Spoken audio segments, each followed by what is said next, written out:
Hey guys, James again for TFBTV. Today on TFBTV, we're having a little Cold War shootout. And what do I mean by that?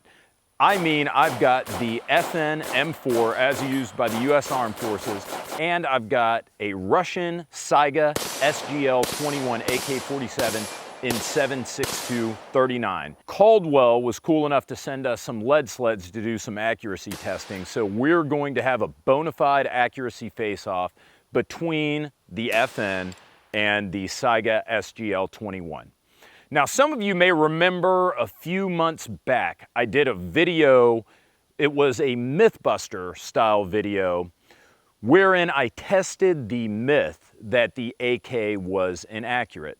Now, that was a video about the 7.62-39 AK-47. I used in that video, I used an AR-15 as a control to just say, hey, this is about as accurately as I can shoot an AR-15 prone, and here is how I can shoot an AK-47 prone. I shot them both about the same. Now, remember, the purpose of that video was to just debunk the myth that the AK-47 was inherently inaccurate. At the time, I'd seen some articles saying that the AK shot as poorly as 10 MOA. It wasn't intended to be a face-off or a comparison. Now, of course, that didn't stop about 10% of the YouTube commenters from going nuts, thinking that that video was an AR-15 versus an AK-47 video.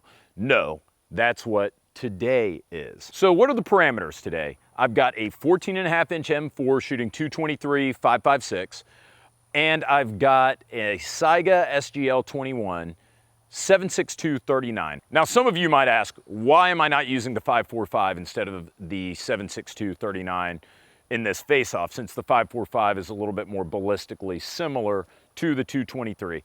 And it's simple. I think the vast majority of AK owners in the United States have 7.62-39s. So I think that's going to be more germane to the audience. Now, I'm not against doing a 5.45, 5.56 face-off down the line, but I think the 7.62-39 is going to have a little bit broader appeal to a lot of TFBTV viewers. As far as the ammo goes, I'm using steel case only today, and I wish that I could do steel, brass, but guys, I just could not find any brass case 7.62-39. So today we're gonna do steel on steel. I'm going to do a video, and I'm actually gonna film it later today, where I do steel versus brass out of an AR. So who knows, it very well may be that the AR shoots steel just as well as it shoots brass case ammunition, so it might be a moot point. But I just wanted to, for full disclosure, tell you that I'm using steel in the AK, steel in the AR. Anyway, since it looks like World War III is gonna break out next week, why don't we find out who wins, the AK-47 or the M4? All right, first up, we've got the FN M4 14.5-inch barrel shooting 55 grain Wolf steel cased ammunition with the bimetal projectile.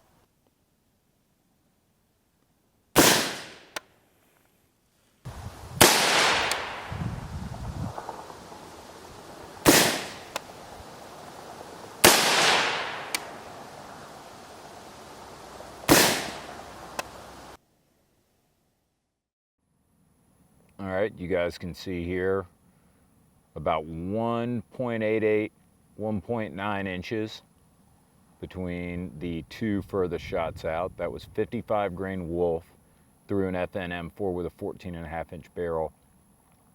That roughly approximates the 1.75 inches that I shot with 62 grain Wolf a few months back in the video for the AK Inaccuracy Mythbusting. All right, now we're gonna switch it up to the Saiga SGL-21, the Russian AK.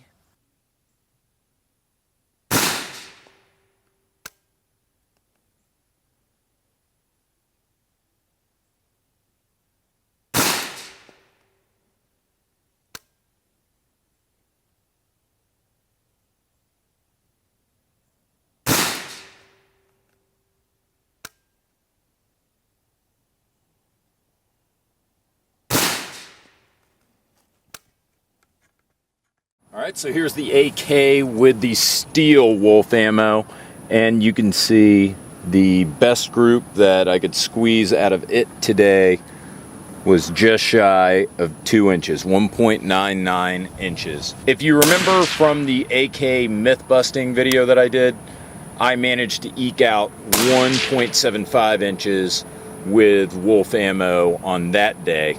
So you guys saw the results. We got roughly 1 3/4 to 2 inches out of the M4 and the AK this week. Now, the M4 certainly edged out the AK slightly in this test. Now, for those of you naysayers who are gonna say, oh, well, if you would have used brass instead of steel, the results would have been a lot different. Well, that's not necessarily the case. I did another video, filmed another video that's gonna roll another time that has steel versus brass being shot out of the M16.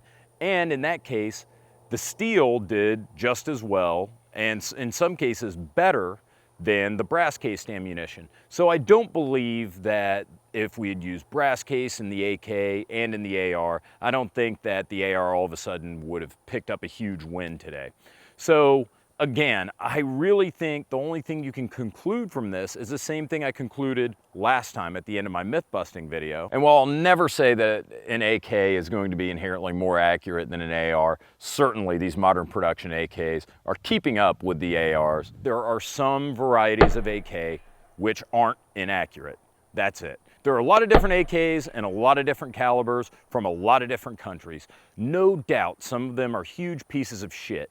And some of them, like this SGL-21, are exceptional. That said, I just don't think it's a fair association to say AK-47 automatically inaccurate, just like you could say AR-15 automatically unreliable. Again, that's a completely unfair association that's not really justified or warranted by the actual facts out there. Anyways, the idea for this video came out of the comments to the myth-busting AK video, so I gotta say thank you to you guys for your comments. A lot of you wanted to see a pure face-off, AR versus AK, and you wanted to see it be a little bit more controlled. If you remember in the myth-busting AK video, I was just using a bipod or sandbags. Here, I actually busted out the lead sled from Caldwell, and thank you, Caldwell, for sending that to me. Anyways, thank you to you guys for watching. Thank you for your comments. Keep them coming. And thank you to our sponsors, Ventura Munitions and ProxyBid. See you guys next week.